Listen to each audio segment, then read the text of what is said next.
right, so I think folks are still trickling in, but that's okay. We'll get started here.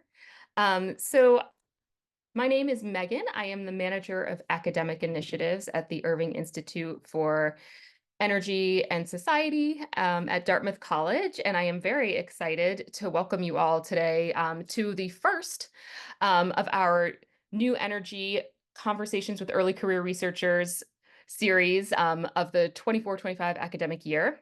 So for any folks who are joining us for the first time, I can give you a little bit of background on our new energy initiative. So the goal of this initiative of the New Energy Program is to connect, empower, and raise the profile of early stage researchers in energy and climate. And so one way that we do that is through this New Energy webinar. We've hosted over 50 emerging scholars so far who've been able to share their work with this broad multidisciplinary audience that we've grown over the years in this webinar.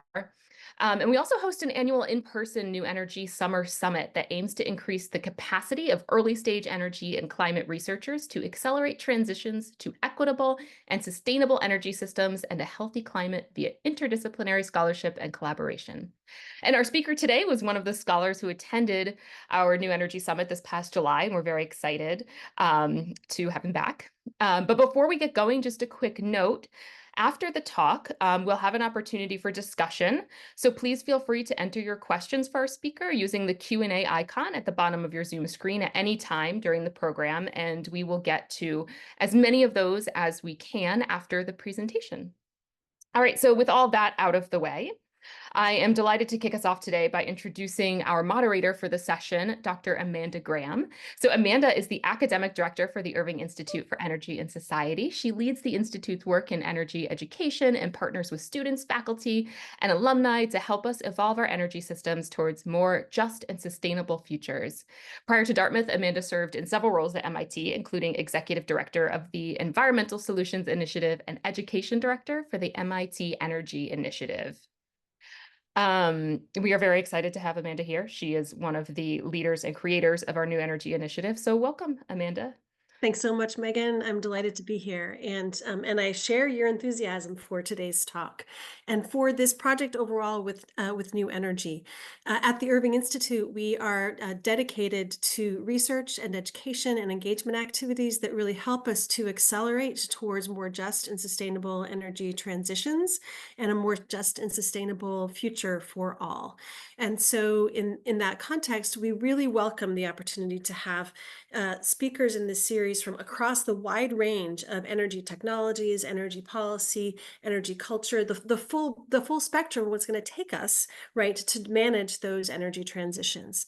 And so I'm particularly pleased to be introducing Dylan Harris today because his focus is on digging into what do we mean? How do we think about transitions? We use that term more and more these days, right? But what does it actually mean? How can we unpack that and leverage that knowledge that we can gain from understanding it at a deeper level to be more insightful, right, about who those energy transitions impact and how to foster transitions that are both socially and environmentally sustainable and just. So, Dylan, thank you again for being here. Dylan is where did I go here? Dylan is an assistant professor of geography and environmental studies at the University of Colorado in Colorado Springs. And his work focuses on the stories that we tell and the stories that we don't tell about socio-ecological change, with a focus specifically on procedural justice elements of climate and energy justice. He's interested in work that exists at the intersection of change, drawing from what he terms experimental and speculative political ecology to critically study the unequal power structures informing many transition projects, such as carbon offsets, for one example, while also aiming to disrupt them, pointing towards more equitable possibilities through interventionist research. So, Dylan, welcome again to the New Energy series. And without any further ado, over to you for today's talk. Perfect. Thank you so much for that introduction, and thanks for having me. I'm excited to chat about some of my emerging research in Colorado and everything you said about, what is a transition, who does it benefit, how do we get there? Those are all big questions that certainly influence me in my work and have for some time. And also, this project in Colorado is positive. And I say that partly because so much of the work I typically do focuses on things that have gone wrong, right? Or things that could be better. And in this case, it's a project that I think is actually going quite well. So I'm excited to share it. And with that, I will go ahead and pull up my slides here. And as I'm doing that, I'll just kind of give you all a caveat that I have a dog who is currently asleep on my feet. And if I move too much, you might hear him grumble. So hopefully that's not too disruptive. Okay. Let me move the little words over here. Okay, perfect. All right. So again, my name's Dylan. I work at the University of Colorado Springs, and as a community-based researcher, at least I really try to be. A lot of my work is kind of focused on where I live. Now, that being said, I have done a lot of work in Appalachia. That's where the most of my work has happened, but that's also because I've lived there for a long time. But over the past 4 years or so since I've been in Colorado, I've been really looking to basically ground myself in a project that is happening, right? And I'll explain in a second why that's important rather than kind of finding something that's again already happened or something that could have been better. I'm very interested in finding projects and work that, I can use my skill set to essentially intervene in and hopefully redirect. And of course, there's all kinds of ethical questions around, the kinds of research we should be doing and how objective we should be. And those are questions I certainly welcome for later in the talk here. But I'm going to do my best to keep it to 30 minutes, if not a little less than that. But yeah, I talk too much. That's kind of my characteristic. So, all right, dig in. So what we'll be talking about today just basically is, what I consider the transit of the just transition and why that's significant for critical energy scholarship. I'll explain what I mean by transit in a second, and then I'll also introduce you all to what I think of as experimental and speculative political ecology, which, in so many ways isn't new, right? It's ultimately learning from ways political ecology has done research for a long time, but maybe spinning the direction of it a little differently. And then we'll dig into looking at Colorado specifically. Colorado has a really ambitious, pretty cool plan to transition, but at the same time, because of its ambition, it's creating a lot of problems, right? And mostly in terms of how to do it and who's impacted and how do we help them transition. And all those things are being worked out in real time. I'll just introduce you to three very quick projects, three of which I've looked at in different ways. And then I'll kind of focus on the last one a bit more, being that it's a tier one community, meaning that it's one of the most, closest to the front lines of transition and in need of that. And then again, ultimately, like I said earlier, what's going well. And I think that that's something that, again, I'm drawn to because so much of my work to date on climate change and energy, especially in Appalachia, has been, difficult. All right. So before I get too deep into it, I just want to highlight this book. Jody Bird's book, The Transit Empire, has been one of the most influential books for how I think about transition and transit. And of course, in their writing, it's not necessarily about energy transitions as such, but transit more broadly and transit in a philosophical sense. And they really bring to light all that comes along with transit, and especially in the process of empire building. And when we think about the United States in particular, how empire moved from east to west, and all that came along with that, and all the energy infrastructure that supported various notions of progress, and ultimately who got left behind in that process, right? And so I think a lot about this work because it helps me consider the deeper connotations of what counts as transition, what, again, transit means, and what it can mean for people. Because as I'll say probably multiple times, it's not enough to just put solar panels on something and call it done, right? It's not enough to, green a historically dirty industry if you're not addressing some of those core issues that make it dirty in the first place, right? And beyond kind of the ecological consequences, which are always there, right? There's these deeper political issues, and we have to reckon with the fact that the United States, it's a settler colonial state. So anything that we do has to reckon with this history so that we're not projecting it further into the future, right? In so many ways, to me at least, a just transition is a representation of what can be different, right? Energy is so deeply tied to everything we do on this planet, how we conceive of the good life, etc. And as such, an energy transition is so much more than just energy. And with that, right, I see it as an opportunity to fix the past, right? Not to necessarily, put solar panels on top of it, to cover it, to forget about it, or again, to project it in the future at worst, but to really engage deeply with these ideas. And all of it's to say, Jody Bird's work has been incredibly influential to me. I constantly go back to it, and I can recommend it to everybody, right? It's a really mind-blowing book. It's incredible. So what I mean by transit essentially refers to the process, right, both discursive and material, by which society will ideally be more equitable as it is unfolding, right? So there's a lot that goes into that. On the discursive side of things, I'm thinking about affect, politics, policy, right? Things like anxiety, optimism, and in all of my work in Appalachia, for example, which has historically been mostly on climate change and more recently on energy, anxiety about the future is a constant thread, and it's not based on nothing, right? There's a whole history, decades of dispossession in that region that would make people anxious, right? It's hard to be optimistic about the future when you don't have much to look forward to. And in that case, the discursive kind of frameworks of what counts as transit, I find very interesting. Further, how we use discursive messaging, right? Identifying certain landscapes as wasted landscapes, for example, therefore ripe for development. I find all that very interesting and important, especially as it relates to the material side of things, which is to say, right, infrastructure.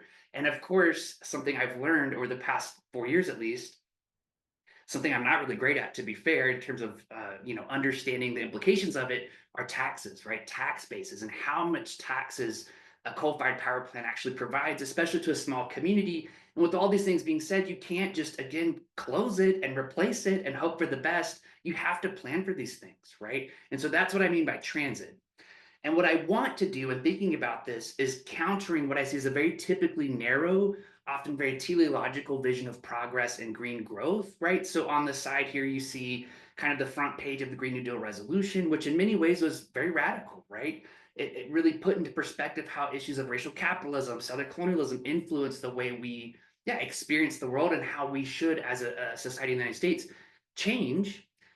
Granted, that was certainly watered down through various political machinations, and then we wound up with the Inflation Reduction Act. And I say that, kind of sadly, but also I can understand that the IRA provides tons of funding for all kinds of projects that didn't exist before. But within this idea of growth, right, is again a very teleological perspective of what growth has to be, right? And it's often attached to capitalist development, right?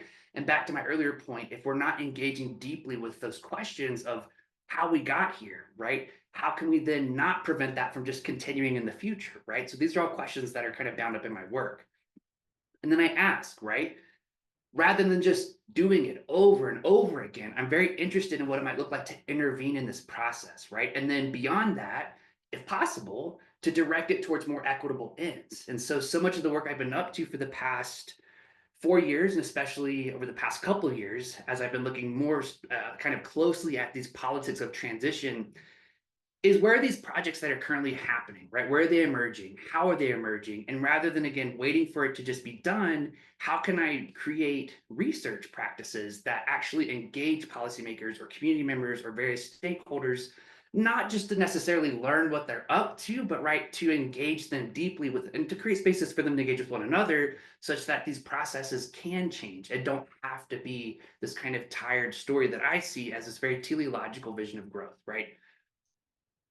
So, what do I mean by experimental and political ecology? Ultimately, in a nutshell, right, political ecology is the study of power, politics, and the environment, right? How certain things like environmental degradation are much less about the people doing it and much more about the circumstances and the conditions that shape their relationship to their environments, right? And so, a big part of political ecology basically stems from critique, right? Historical materialism as a method, as an analytic, is deeply embedded in political ecology work, and I love it, right? It's very helpful for me to understand, where we're coming from, where we're going, how structures shape the environment, and how that shapes the future, et cetera. But all this to say, there's been a lot of debate within political ecology on the role of critique, right? And what does it mean to just stop at critique? And so Bruce Braun specifically wrote a piece in 2015 that really asks us as political ecologists to move past critique, not to abandon it, right? But to move past it, to do critique and what he considers experimentation. And so, in a nutshell, what I'm trying to do in a lot of my work is take all of the power of political ecology, all it has to offer us in terms of historical materialism, deep ethnography, deep understanding of context, and essentially point that towards the future, right? So, how can we actually think about the future differently, and how can we create conditions in the present that may shape the future, right? Which is a slightly different way to do this kind of work, and it's one that's often, much less legible in terms of how we publish things, et cetera. But it's something I find really important and critical, especially when we consider, right, that so much of what's currently happening, right, energy transitions, climate change, it's happening right now, right? We aren't waiting for it to end. When climate change ends, whenever that is, right, it will be too late. So how can we intervene in that process? And I'm very much inspired by Eve Sedgwick's work, basically how she thinks about, uh, you know, critique and how to move past critique and how it only makes sense in a very world of systemic oppression to basically lean on critique, but how can we go past that to actually do work that's critical but also affirmative, right? And so I think a lot about what experimental means, what speculative means, and I'm often thinking beyond critique to consider affirmation, reparation, right? How can we do work that affirms what people already know rather than second guessing them, right? These are all just kind of open questions that inspire my approach to political ecology. And then ultimately, right, rather than studying environmental injustices that have already occurred, right, what does it look like to research to do research that anticipates or preempts injustice, right? How can we essentially prevent it from happening rather than again waiting for it to happen?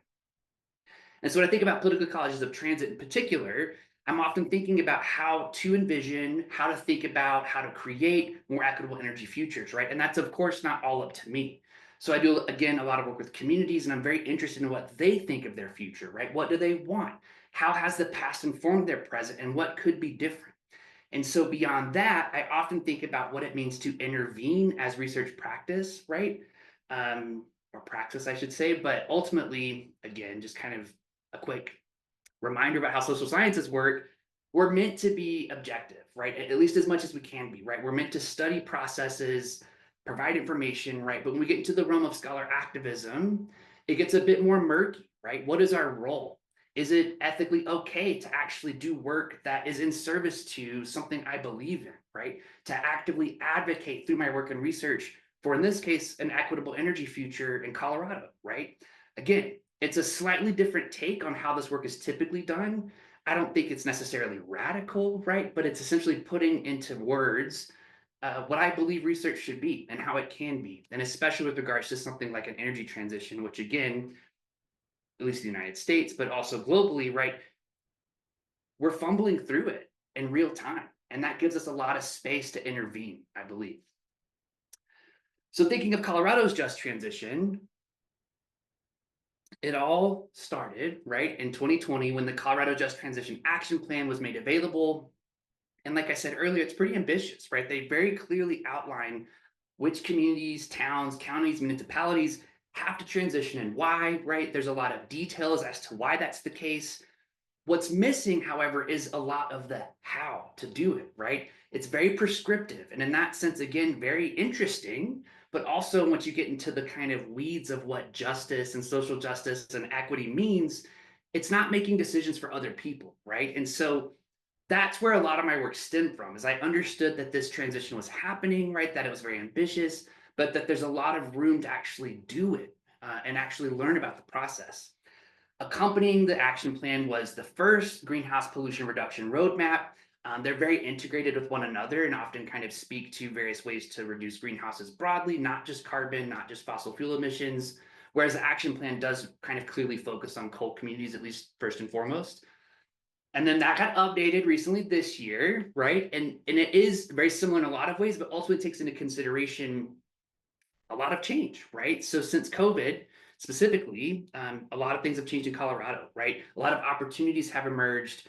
A lot of needs have been unmet in terms of energy production, especially as this transition is taking place. And then there's these other things like ozone pollution that are becoming much more prominent along the Front Range where I live, right? And then, of course, the governor also released his own roadmap to the future, which in many ways just synthesizes all of these different ideas kind of in his own personal matrix of politics and policies and plans. All this to say, tons of policies, lots of plans, lots of ideas, lots of ambition.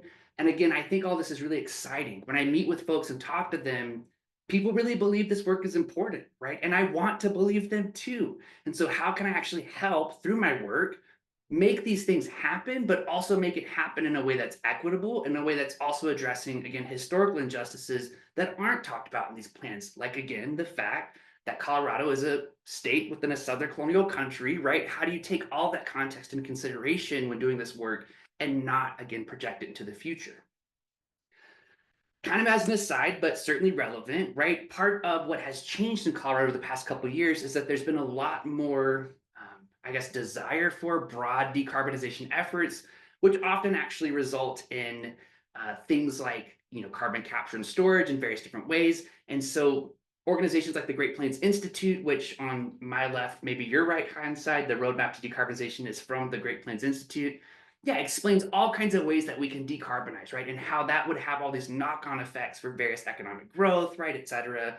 And then the Great Plains Institute recently helped establish a Louisiana decision support tool, and that's actually really amazing. And if I'm able to share my slides, you can certainly click all these images and they'll take you places if you're interested, but you can also just Google it, right?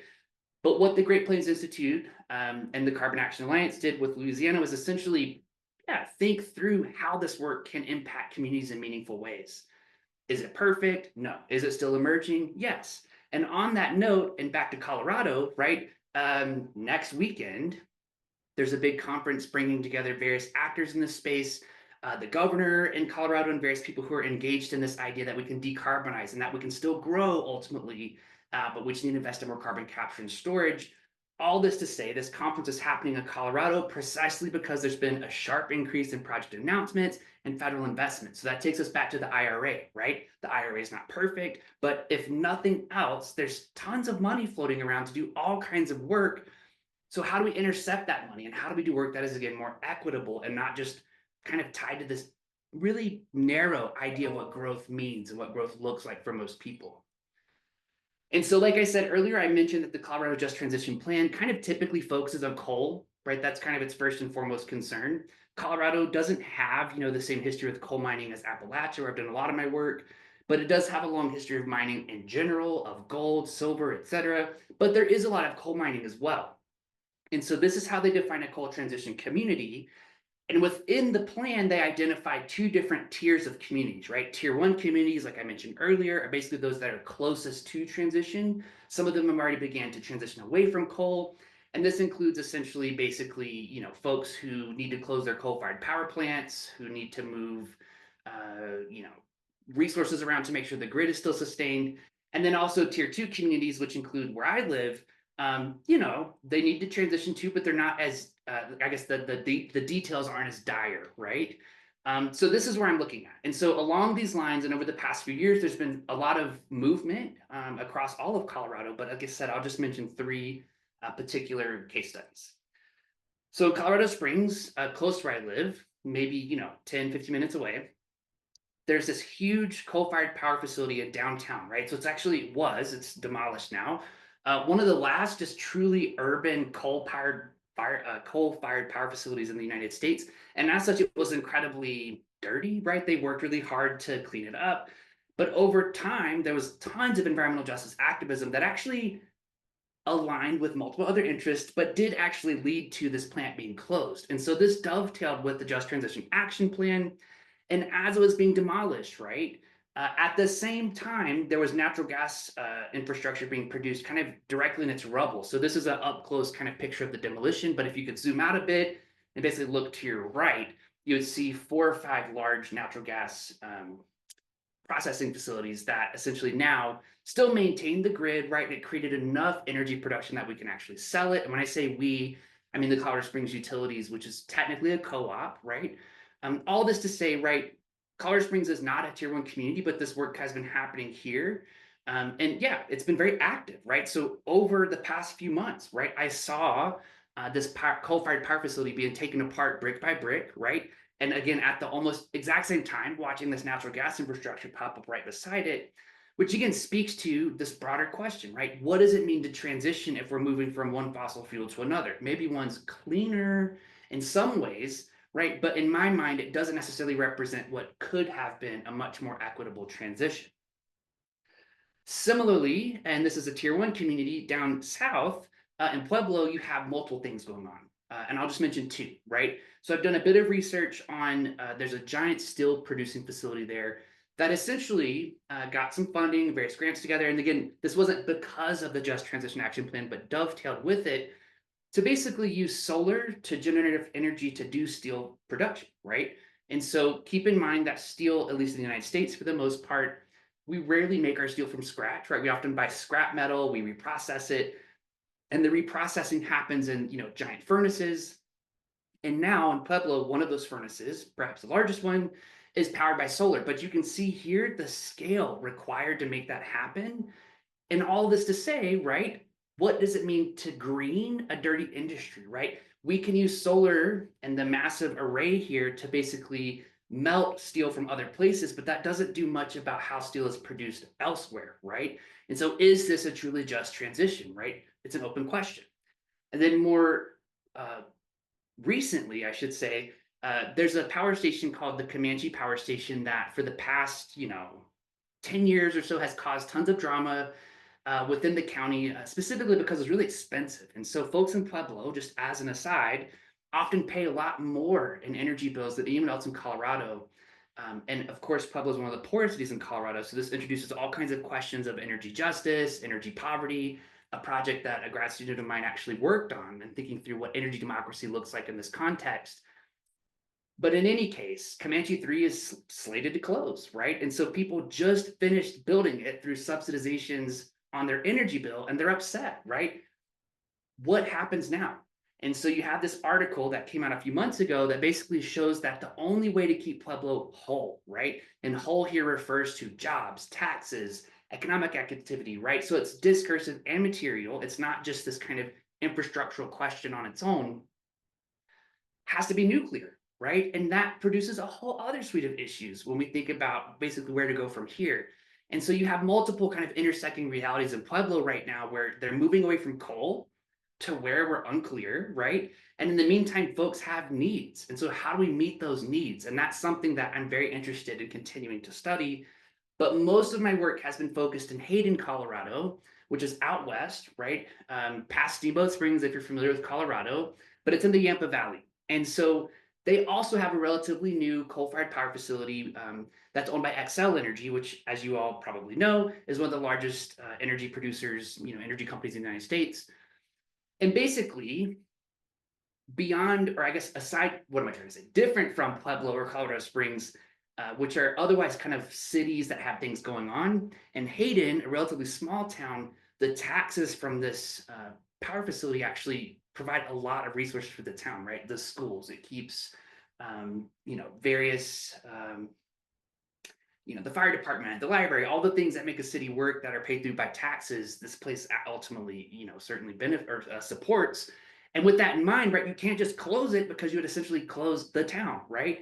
And so what I've been doing is essentially going out there, learning from city managers, city councilors, different community members, what they want, right? And what initially drew me to this community was an article I read that suggested that they were going to turn this facility into a giant molten salt battery facility, right? That we would basically be able to put a bunch of salt in the same building, use some of the same kind of infrastructure that's already in place to store solar energy, right? So you can store heat and salt, you can keep it, on tap for a few weeks, right? Which is the issue with solar energy.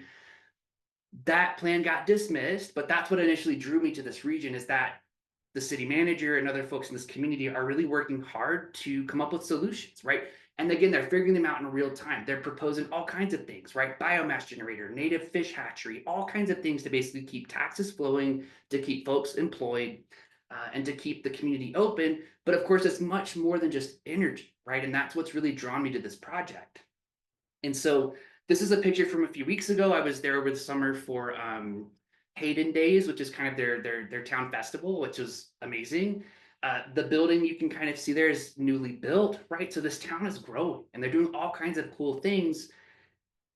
And what I really appreciate about their approach to this broader conceptualization of a just transition is that it is so much more than energy, right? And going back to a point I said earlier, energy politics, our experience of energy, it's so much more than just turning the lights on, right? It is deeply embedded in what we conceive of as a good life, right? There's so much critical energy scholarship on how our ideas of democracy, right, come from energy politics.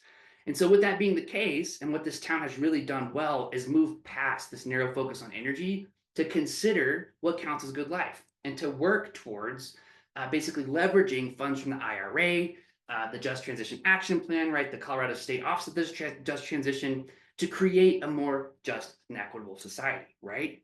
So more than energy, right? They've worked to create more affordable housing, They've worked to create affordable childcare. They've worked to create better schools. There's various projects on community engagement, including this festival, including that building.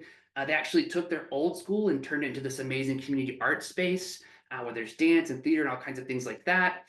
They're really working hard to diversify their economy. So rather than just focusing or on ranching, which has historically been the case, or coal production, there's also a mine there as well. They're really trying to think broadly about what sustainable business looks like, right? So they're actually building a whole new sustainable business park to introduce, yeah, different kinds of economy to the region, right?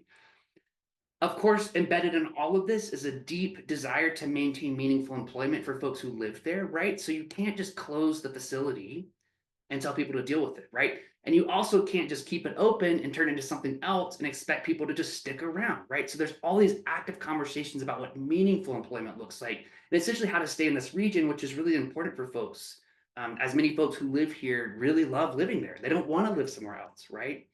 And that comes very much full circle when we think about respect and dignity. And this is part of the lessons I'll talk about in the next slide. But ultimately, there's been this core belief amongst leadership in Hayden that they need to make sure folks are bought in, that you can't just, again, put a solar panel on it and call it done, that you have to actually engage with folks and make sure that they feel respected and that their dignity is in place, right?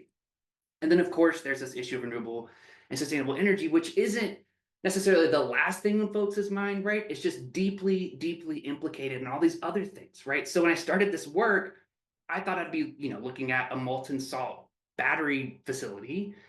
And what I found is a community that's growing, that's expanding, that is doing things like making childcare affordable, which again, for many folks thinking about just transitions, that's not the first thing that comes to mind, right? But in this context, it is, right? There's been a lot of work to leverage, yeah, various funding streams to really broadly conceive of what a good life looks like in this community. And again, I think they're doing it really well. So here's just a few lessons, right? This is all still kind of emerging. I still need to kind of finish my interviews. And this is a project that, just kind of is humming along, right? It's something that I'm very invested in. So it's not like there's a clear end to it. But this is what I've learned so far, right? And I do actually plan on writing up these lessons pretty soon. And I'll explain what my next stage of this research is in a second. But first and foremost, this town is really clearly learning from the past, right? So the city manager right now, who's kind of a fundamental figure in making sure a lot of these transition actions are happening, grew up in a town that was closed, right? He grew up in a town where the coal-fired power facility closed, the coal mine closed, and the town closed, right? They lost taxes, everyone moved, and it was really sad. And so he doesn't want to do that. So he has a very clear sense of what not to do based on the past. And if you've ever been to Colorado, there's tons of these ghost towns all over the place. There's really strong leadership in place here. So basically, I mentioned the city manager, but it's a city council. And beyond just leadership, there's a lot of effort to do community organizing, right? So understanding that change is hard.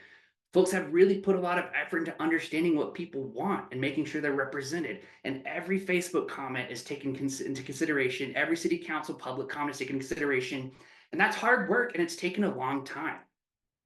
In addition to that, they've worked really hard to create regional partnerships. So the Just Transition Action Plan outlines counties, right? And so rather than focusing on a small town, the emphasis has been on how do we conceive of a Northwestern Colorado project so that we can help each other. That also helps intercept funding from the federal government when you have something like a Northwest Colorado Development Council that would spread those resources around. And so it's been a very proactive part of this process is essentially capturing those funds.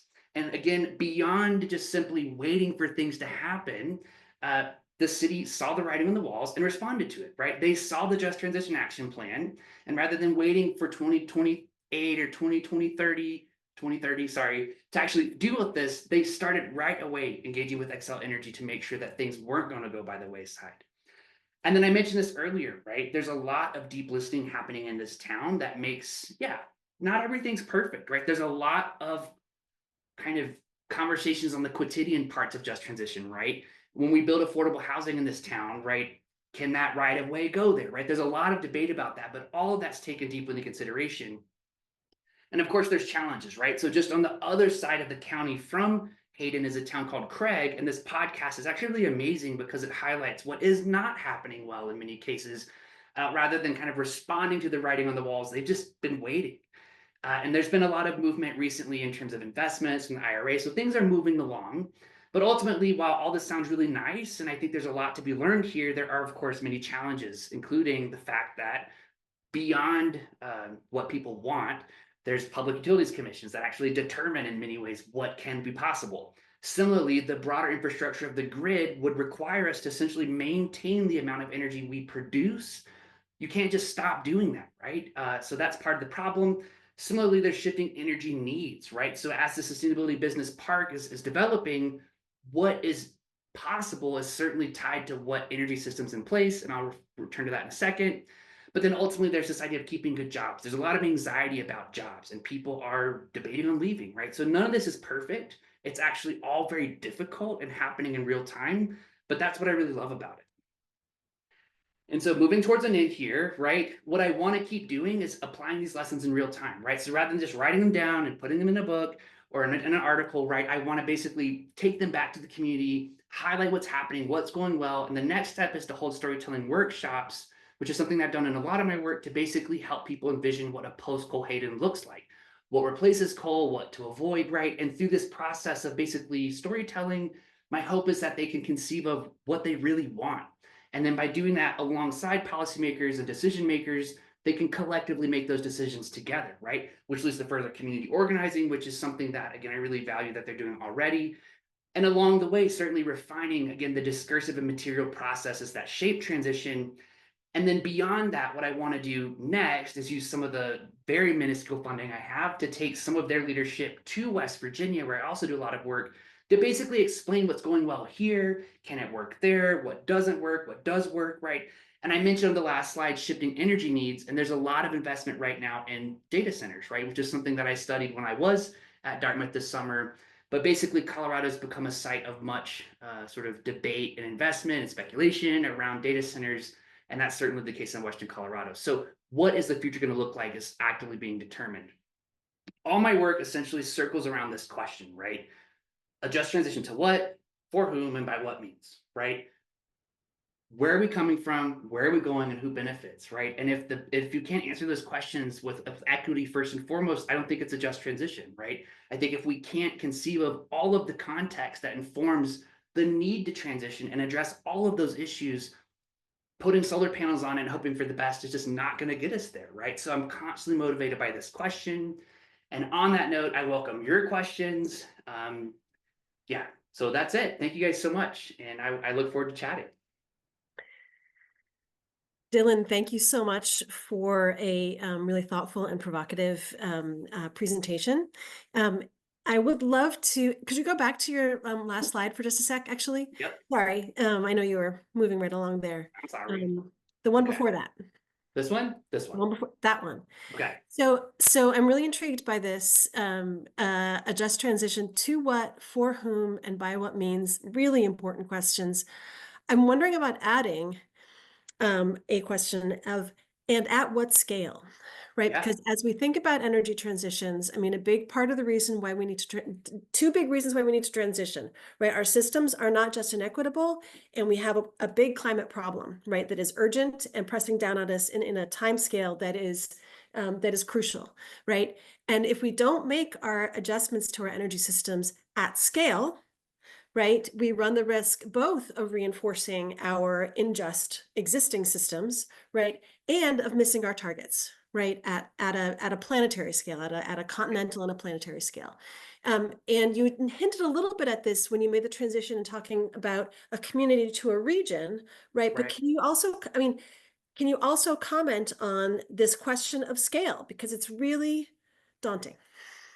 It is really daunting. And I think, my immediate thoughts is that it's so much tied to infrastructure, right?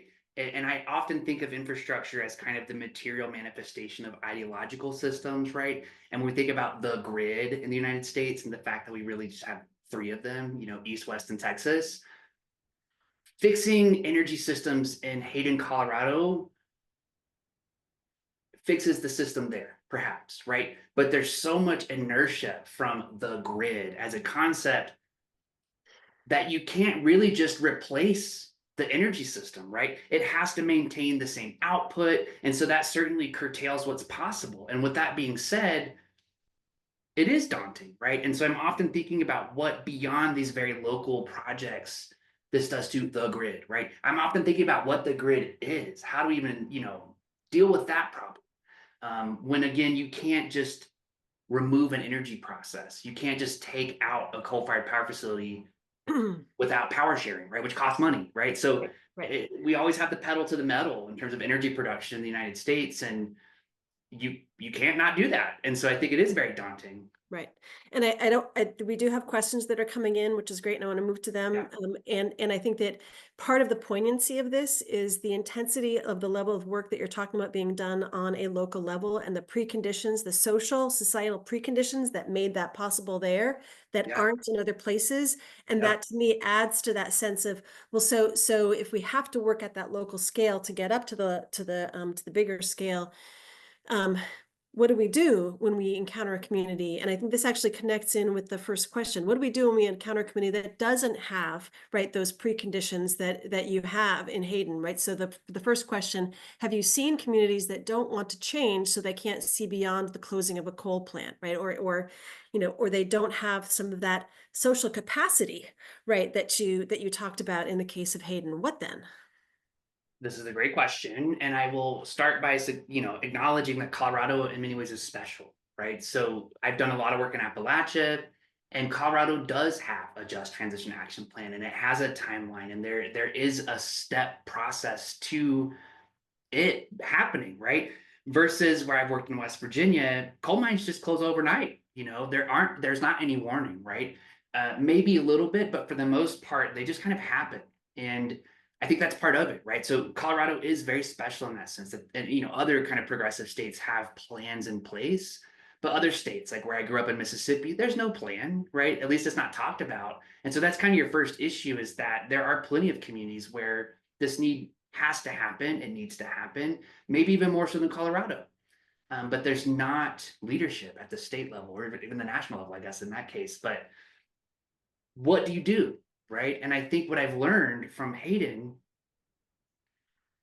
are some really valuable lessons, and kind of the almost, it's not as exciting as kind of transitioning the grid overnight, but the hard work of community organizing, right? And really doing the hard work of respecting folks' decisions and wishes, anxieties, et cetera. That is transferable, right? And so I think very clearly about where I grew up, where I work in West Virginia. It's rarely that people don't agree with the transition or they don't want it, right? Most folks are afraid of being unemployed, which is totally fair. So how can you do the harder work of essentially making sure that their wishes and desires are respected, and at the same time building leadership? Again, Hayden is a very special city, but and I don't think what happened there is just going to happen the same way somewhere else. But I think those lessons are beneficial for thinking how to scale up community level change, and then maybe state level change, because the town of Hayden has been really integral to how Colorado has conceived of itself and its just transition plan over the past few years. And the updated plans are certainly part of that, right? So it's a hard question. And again, I mentioned earlier, just across the border, there's a town that doesn't have the same situation. Right. It's Right. less than 15 minutes away, right? So it's not like this is a universal fix, but I think acknowledging that it's hard work and doing the community organizing required to do the hard work beyond just building something is important.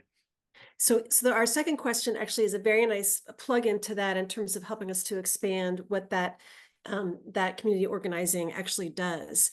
Yana Jakob, who I think was another one of our summiteers from this summer, asks, did the city managers in Hayden ask the public what mattered most to them when they decided what to invest in, i.e. affordable housing, affordable childcare, et cetera?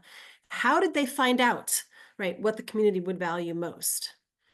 They did, and so basically I mentioned that there was the writing on the walls already, right? So even before the plan was announced, there's just always kind of various murmurings of, energy transitions, and, coal is not as useful as it used to be for various reasons. But then the transition plan really put that into perspective. And so with an understanding that closing that would result in a lack of taxes and a Mhm. divested town, the city government worked really hard right away to start asking, what can we do, right? So they started with Excel Energy. How can we help you help us, right? This is a new facility. Rather than just closing it, how can we make sure that we're helping you keep it open, right? So it's kind of this mutual conversation. But at the community level, yeah, there was a lot of dialogue, a lot of meetings, a lot of door knocking, and people did articulate that we needed, not me, I don't live there, they needed yeah, Mm. affordable housing, right? So Mhm. to stay in the area, right, Colorado's extremely expensive, and people from Steamboat Springs are moving further and further west. So to stay there, to actually work there, to not move away, people needed to afford housing, right? Same with childcare. And so those were all very clear signals from the community, right? And that gave the city management, yeah, ideas of how to, again, leverage a lot of these funds from the IRA are like kind of, there's not a lot of strings attached, right? So you Right. can actually do a lot of cool work. It's just a matter of being creative. And so, to answer that question very quickly, yeah, they asked and they keep asking. And there's a lot Yeah. of asking, Okay. a lot of dialogue, and it's Mhm. kind So of overwhelming. community meetings, meeting with local employers, I imagine, surveys or other opportunities to listen and then feedback what they're hearing and sort of test out, are we getting it right? Yeah. It also helps that Hayden's pretty small, right? So this is another question How of big? scale and infrastructure. It's around 2,000 people. So it's not That's a huge very small. town. Yeah. So it's easier to talk to folks when it's a relatively small Right. town. And so in Right. this case, it's Right. not, Yeah. we're not in New York City, right? We're not even in Colorado Springs where, there's a lot more people. Right. So yeah, it's not exactly transferable. And it's a lot easier to get a signal from folks when there's, 2,000 of them. So let's jump to another question that actually helps us to think about sort of that scale question. Craig Urch thank you for the very interesting presentation, and Thank then you. asks, in your discussion, you mentioned that the work being done by local government, but what role can state government play in facilitating a just transition? I think you really hinted at this, right? That they set sort of some of those guardrails and ambitions, right, at Yeah. the state level that then Hayden was able to leverage. Is there Yeah. anything else in terms of process, since you are a procedural justice kind of a guy, right, that the state did to assist? Yeah, so basically the state, alongside the Just Transition Action Plan and all these other kind of plans, I think did a really good job of streamlining this mission across different parts of the state government. So, the Department of Labor, Department of Energy, most folks are kind of on board with this vision, right? And so in that sense, this idea of guardrails is I think really apt. But then along those lines, right, the state created the Office of the Just Transition, and I'm sure other states have similar things. I'm just less familiar. But that office also started very ambiguously, right? It started with just a few people. They knew they needed to exist, but weren't really sure how. And Yeah. then, of course, COVID made things really complicated. And that podcast I mentioned, Coal at Sunset, really speaks about how that office developed and what work it's up to. And so there's almost an ethnography of an institution there of Yeah. what Yeah. something like that can do. And all this to say, they've been very responsive to people, right? So in the same way that Hayden's been very open and ongoing with dialogue, the Office of the Just Transition for the state, I should say, is also very open, right? They're very accessible. They're very open to new ideas, and they're not strictly bound to this very narrow vision of what a just transition means, just in terms of energy, right? And so all that is aligning in really special ways. And I think there's a feedback between the two. Like I said, Hayden is often kind of put on a pedestal. The governor visits a lot, partly because it is doing really well, but that's well deserved, and I think it's a feedback loop back to the state of Mm-hmm. what investment and good project looks like. Mm-hmm. To whom does the Office of Just Transition, is that embedded within an agency, or does that report directly to the governor? I think it reports directly to the governor. There is the Okay. Office of the Just Transition, right? And it's Yeah. its Yeah. own Yeah. standalone entity that's Yeah. relatively new. Yeah, okay, and because that matters, right, in terms of Yeah. what authority it has to engage with the other, offices or agencies, and to help to ensure that there's alignment at the state level. That's a non-trivial, piece of non-compartmentalization, right, in Yeah. terms of the regulatory process. So interesting, very good, thank you. Yeah. Um, okay, and we are asked also by Honor Passo, who's on our staff here at the Irving Institute. Could you say more about how your work might be used to guide the transition in the here and now? Do you have principles or guiding questions to share? And what I hear from this is a real eagerness, right, for you to get something out there, right, that helps us to see what those principles are, I mean, I think to me, it's also, what are the principles that you've learned in Hayden, and if we don't have those capacities in place, right, what do we do about getting those capacities in place? And I think that again, you've noted the importance of community organizing, and I think that resonates with some, not necessarily with all, right? Right. What other pathways could folks take, right, to execute on those principles once you identify them? So do you have a Yeah. dig down at all on sort of a top three or a top five Yeah. in this window while you're still formulating your writing on it? Well, it's very much a philosophical question, right? And so in terms of just like, very clear top five, I might struggle with that on the spot, but Yeah. I can say what's the most, guiding principles for me in Okay. Appalachia and Colorado is with a deep attention to the past and specifically past histories of dispossession, which is again very much where political ecology comes in. That framework helps me understand that the present isn't an accident, that so much of the injustice we have right now stem directly from very material, concrete practices. And so how to not do that, right? That's really what guides a lot of my work is how to avoid pitfalls, right? And so in Appalachia, for example, kind of as an aside, but a project I've been working on over the summer is looking at forest carbon management. And on the one hand, it's being, proffered as something that's, going to benefit folks. You can enroll in the carbon market and make money. But at the end of the day, you're leasing your land to corporate entities, right? And that repeats the history of corporate dispossession of Appalachia in a different way. But in that case, right, I'm automatically critical, right? Rather than just assuming that the market's going to save everyone, I'm actually very critical of that. And so in Colorado, similarly, when we talk about, transitioning energy systems, we have to think about social systems and again, why those energy systems are put there in the first place and why Hayden has such a long history of boom and bust kind of coal cycles and what's different about the present, right? And how to make sure it's different. So those are my guiding principles, right? It's less a top five. It's still quite philosophical for folks who are looking for like A to B answer, but I'm very much guided by what not to do. And that kind of comes from an attention to political ecology and historical materialism. Fantastic. Thank you so much, Dylan. So, um, we're winding down now, so I'm sort of heading into our last sort of opportunity for you to make remarks. And what I'm wondering is, is both this notion of what's next for you in your work, which you intimated a little bit about, but what have we not discussed about these cases, about the notion of transitions that you would love for folks who may not be as deep into the teleological as you are to take Sure, away, right? I mean, we have to translate, right, across our energy transition scholarship, right, across the technology space, across the critical theory space, across the sure. government policy space. If you wanted to sort of ensure, right, takeaways from this talk that we're bridging in that way, Yeah, what might you reflect on there?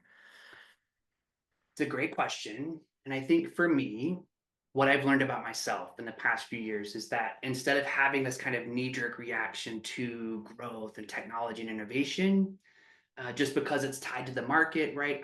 I know a lot of change will come from these ideas, right? I know a lot of investments in carbon capture and storage, for example, is absolutely critical, even if I'm skeptical, right?